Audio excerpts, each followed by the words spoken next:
Napansin mo ba? Kapag may taong handang mahalin ka ng totoo, doon ka pa natatakot? Hindi ka kinakabahan kapag niloloko ka. Hindi ka umaatras kapag alam mong hindi ka seseryosohin.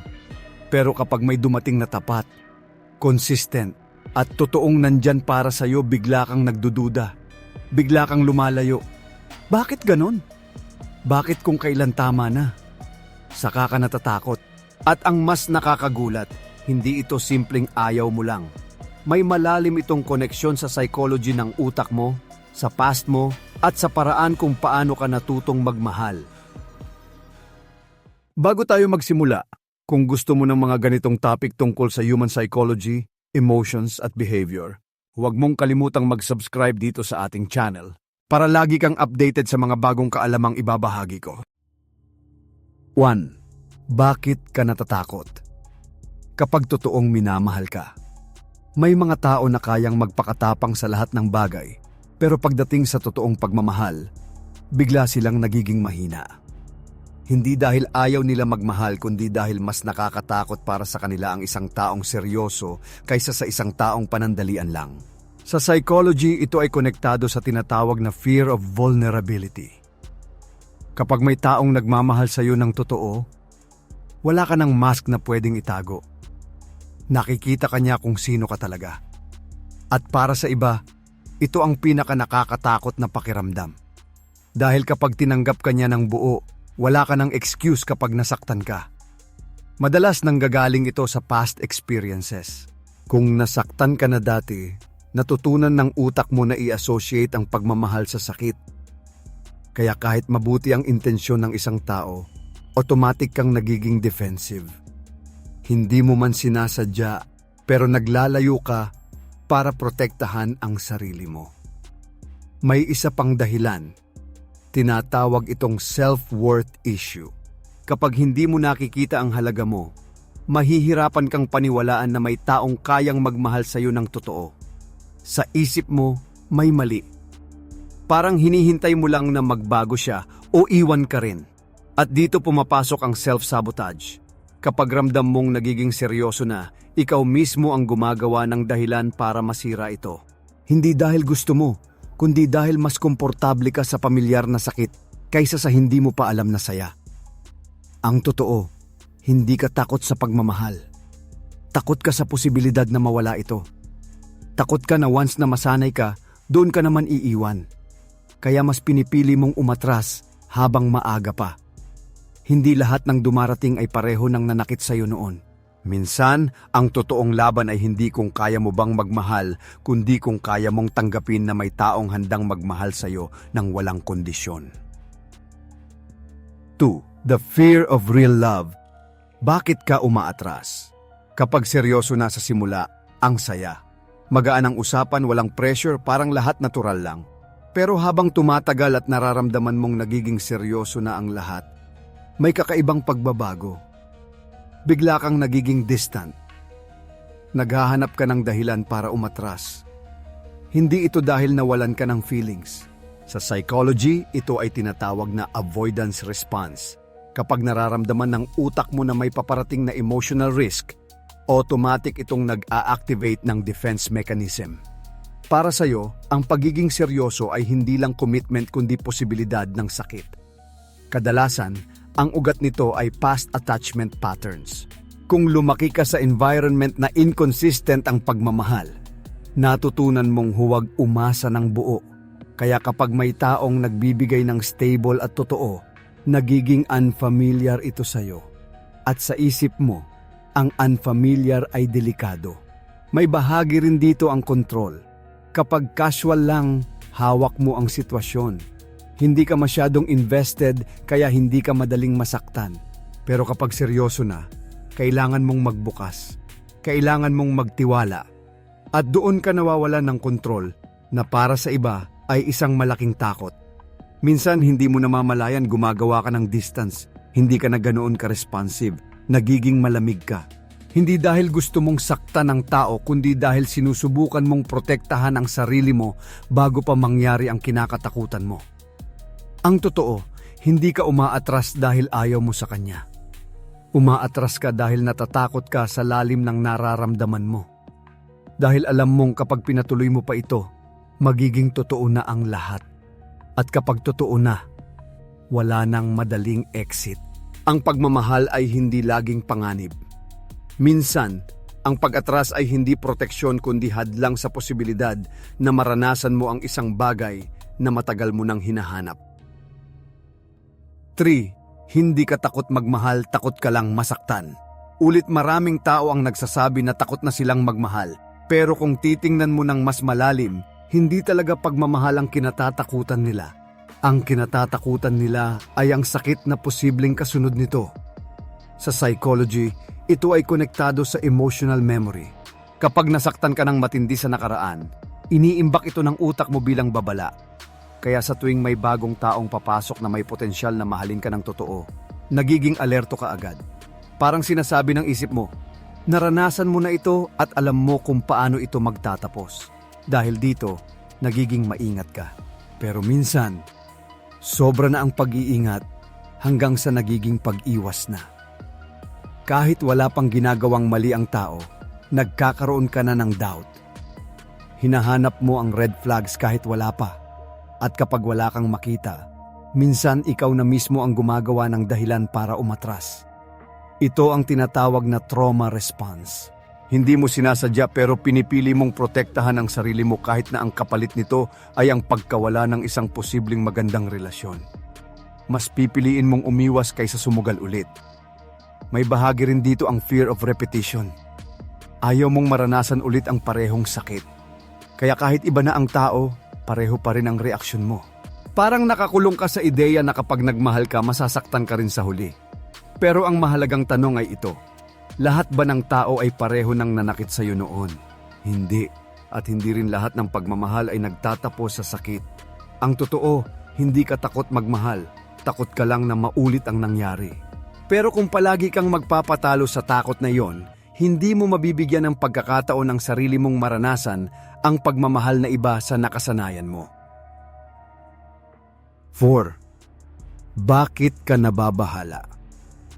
Kapag may taong totoong nagmamahal sa'yo, may mga pagkakataon na imbis na maging masaya ka, nakakaramdam ka ng kaba kapag may taong totoong nagmamahal sa'yo.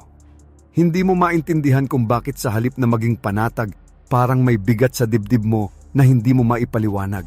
Sa psychology, ito ay tinatawag na emotional discomfort sa healthy love. Kung nasanay ka sa magulong relasyon, sa mixed signals o sa pagmamahal na kailangan mong paghirapan, nagiging normal iyon sa'yo. Kaya kapag may dumating na malinaw, consistent at sigurado, nagiging kakaiba ito sa pakiramdam mo. Ang utak mo ay sanay sa chaos. Kaya kapag tahimik at stable ang isang relasyon, iniisip nito na may mali. Naghahanap ka ng problema kahit wala naman talaga. Dahil para sa'yo, ang pagmamahal ay dapat may kasamang hirap, duda o sakit. May kinalaman din ito sa iyong self-image. Kung hindi ka sanay na mahalin ng tama, mahihirapan kang tanggapin na may taong kayang gawin iyon para sa'yo. Parang may bahagi sa'yo na nagtatanong kung deserve mo ba talaga ito o kung may kapalit ba ito sa huli. Dahil dito, nagiging alerto ka. Minsan, overthinking ang nagiging response mo. Bawat kilos niya, binibigyan mo ng kahulugan. Bawat katahimikan, nagiging dahilan ng pag-aalala. Hindi dahil may ginagawa siyang mali, kundi dahil hindi pa sanay ang isip mo sa ganitong klaseng pagmamahal. Ito rin ang dahilan kung bakit may mga taong hindi mapakali sa healthy relationship. Hindi dahil hindi nila gusto, kundi dahil hindi nila alam kung paano manatili sa isang sitwasyon na walang gulo.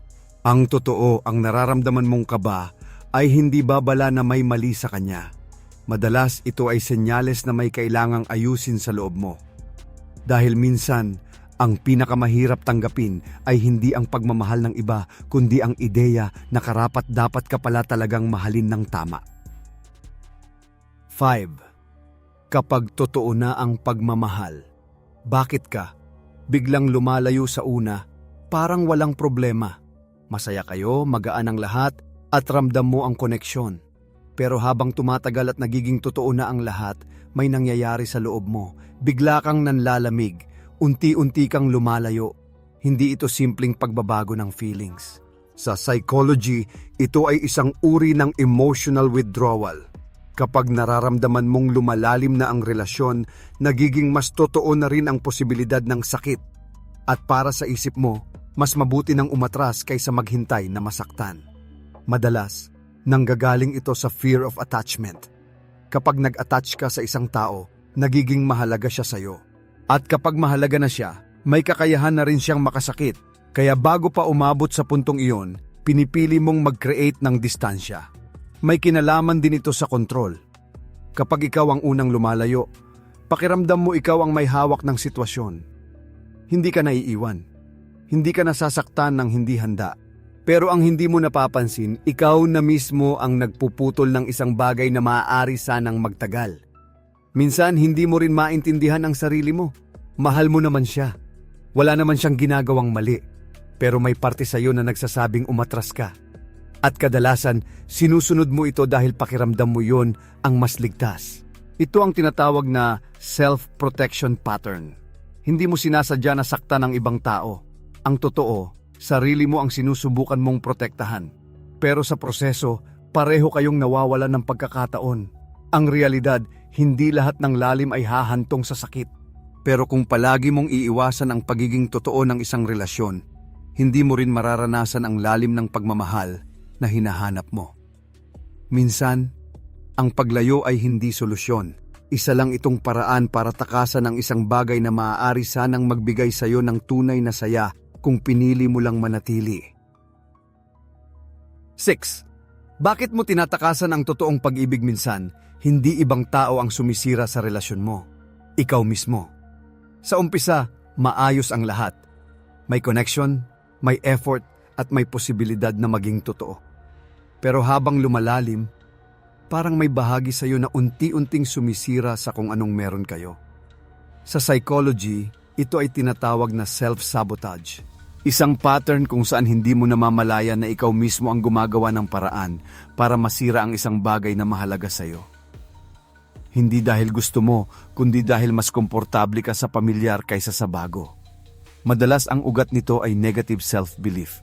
Kung naniniwala ka na hindi ka karapat-dapat mahalin, mahihirapan kang tanggapin kapag may taong nagbibigay nito sa iyo. Sa halip na yakapin ang pagmamahal, hinahanapan mo ito ng mali. Parang hinihintay mong mapatunayan na tama ang iniisip mo tungkol sa sarili mo. May bahagi rin dito ang fear of loss. Kapag may mahalaga kang tao, may posibilidad na mawala siya. At para sa isip mo, mas mabuti nang ikaw ang unang sumira kaysa ikaw ang maiwan. Kaya gumagawa ka ng distance, nagiging cold, o minsan ay nagkakaroon ng unnecessary conflict. Ito rin ang dahilan kung bakit may mga taong paulit-ulit na napupunta sa parehong sitwasyon. Kahit iba-iba ang tao, pareho ang ending. Dahil dala nila ang parehong pattern sa bawat relasyon na pinapasok nila. Ang mahirap sa self-sabotage ay hindi mo agad ito napapansin. Iniisip mo na valid ang mga dahilan mo. Pero sa totoo lang, takot ang nagdidikta ng mga desisyon mo. Ang totoo, hindi mo tinatakasan ng tao. Tinatakasan mo ang ideya na may isang bagay na maaaring maging totoo at magtagal. Dahil kapag pinayagan mong mangyari iyon, kailangan mong harapin ang sarili mo at ang mga paniniwala mong matagal mo nang kinakapitan. Pero kung hindi mo ito mababago, ikaw din ang paulit-ulit na mawawalan ng pagkakataon sa pagmamahal na hindi mo kailangang pagdudahan. 7. Bakit mas nakakatakot ang totoong pagmamahal kesa sa fake love? Nakakapagtaka pero totoo. Mas maraming tao ang komportable sa fake love kaysa sa totoong pagmamahal. Kahit alam nilang hindi sila sineseryoso, nananatili sila. Pero kapag may dumating na totoo at malinaw ang intensyon, doon pa sila natatakot. Sa psychology, may kinalaman ito sa familiarity. Ang utak ng tao ay mas kumakapit sa kung ano ang pamilyar, kahit pa ito ay hindi maganda. Kung nasanay ka sa relasyon na puno ng doubt, mixed signals at emotional highs and lows, iyon ang nagiging normal para sa'yo. Kaya kapag may dumating na consistent, tapat at walang laro, nagiging kakaiba ito sa pakiramdam mo. At ang kakaiba ay madalas na ina-interpret ng utak bilang panganib. Hindi dahil masama ito, kundi dahil hindi mo ito nakasanayan. May isa pang dahilan. Sa fake love, may kontrol ka. Alam mong hindi ito magtatagal, kaya hindi ka nagbibigay ng buo. May bahagi sa'yo na nakareserve. Pero sa totoong pagmamahal, kailangan mong mag-invest ng totoo. Kailangan mong magtiwala at magpakita ng tunay mong sarili. At doon pumapasok ang takot. Dahil kapag nagmahal ka ng totoo, mas malaki ang pwedeng mawala sa'yo. Hindi na ito laro. Hindi na ito pansamantala. Ito ay isang bagay na pwedeng magtagal o pwedeng masira ng mas masakit. Minsan, pinipili ng tao ang fake love hindi dahil gusto nila ito kundi dahil mas predictable ito. Alam nila kung ano ang aasahan. Samantalang ang totoong pagmamahal ay may kasamang uncertainty na hindi nila kontrolado. Pero ang katotohanan, ang fake love ay hindi kailanman makakapagbigay ng lalim na hinahanap mo. Ito ay panandali ang comfort lang. Samantalang ang totoong pagmamahal, kahit nakakatakot, ay may kakayahang baguhin ang pananaw mo sa sarili mo at sa buhay.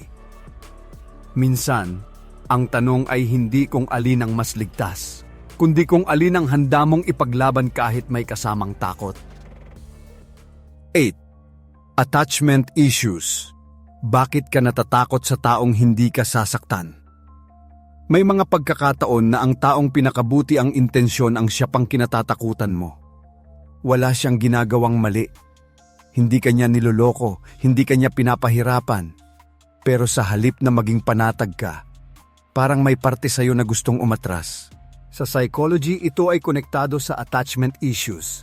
Ito ay paraan ng pagbuo ng koneksyon na nabuo mula sa iyong past experiences, lalo na sa mga unang relasyon na naranasan mo. Kung nasanay ka sa inconsistent na pagmamahal, nagiging mahirap para sa'yo na magtiwala sa isang taong stable at sigurado. Kapag may taong hindi ka sasaktan, nagiging unfamiliar ito sa pakiramdam mo. At ang utak mo, mas komportable sa pamilyar kahit pa ito ay may kasamang sakit. Kaya kahit mabuti ang taong nasa harap mo, may bahagi sa iyo na nagdududa. Minsan, iniisip mo na baka nagkukunwari lang siya, na baka sa una lang siya ganito, o baka may tinatago siya na hindi mo pa nakikita.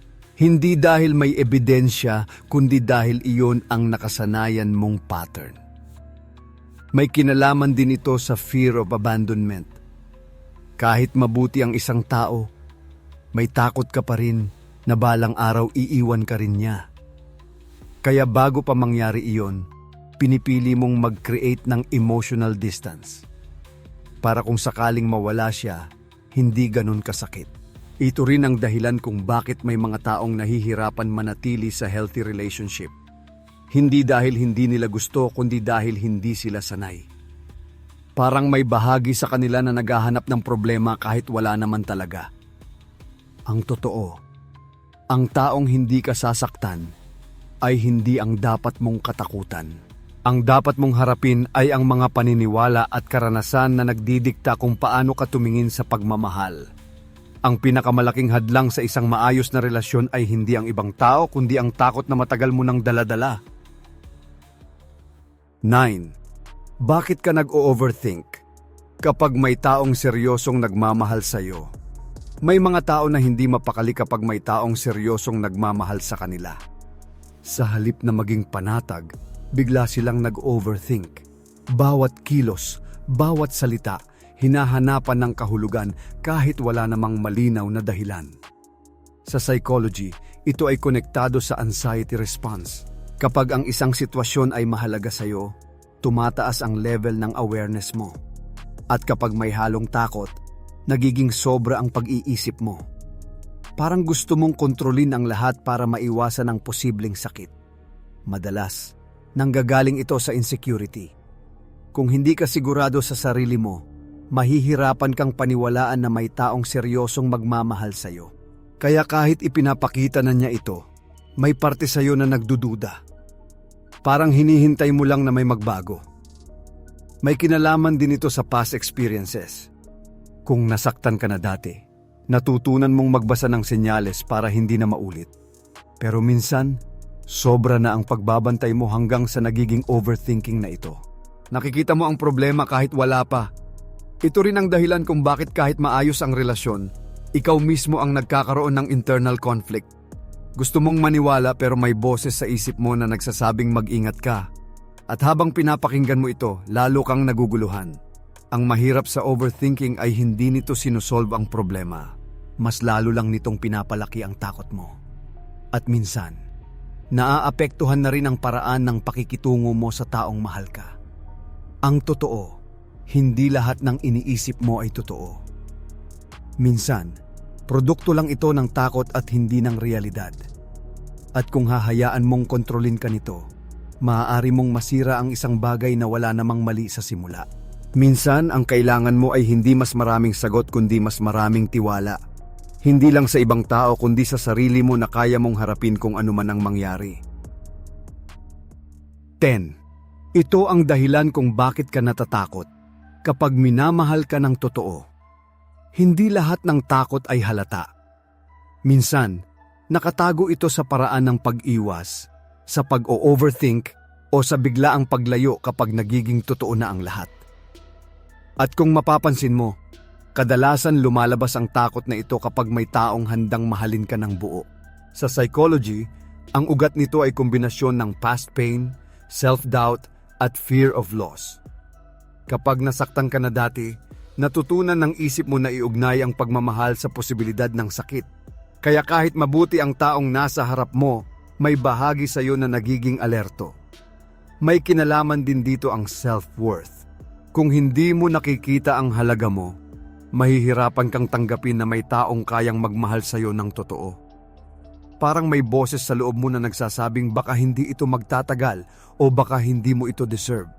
Dagdag pa rito ang fear of losing control.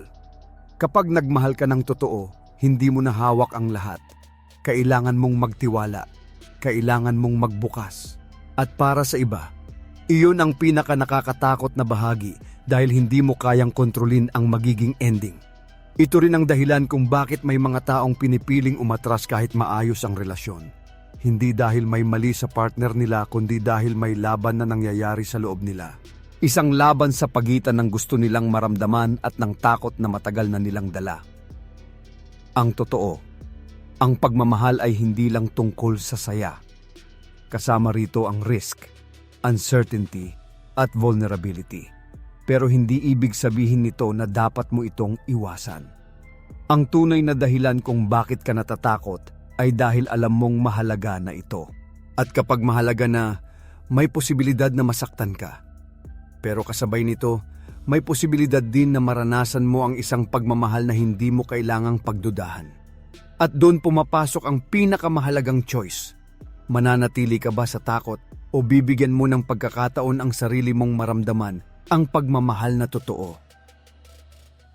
Sa huli, mapapansin mo na hindi lang pala ito tungkol sa ibang tao. Hindi lang ito tungkol sa kung sino ang nagmamahal sa iyo o kung paano kanila tratuhin. Mas malalim pa dito ang tunay na laban. Nasa loob mo. Ang takot na nararamdaman mo ay hindi kahinaan.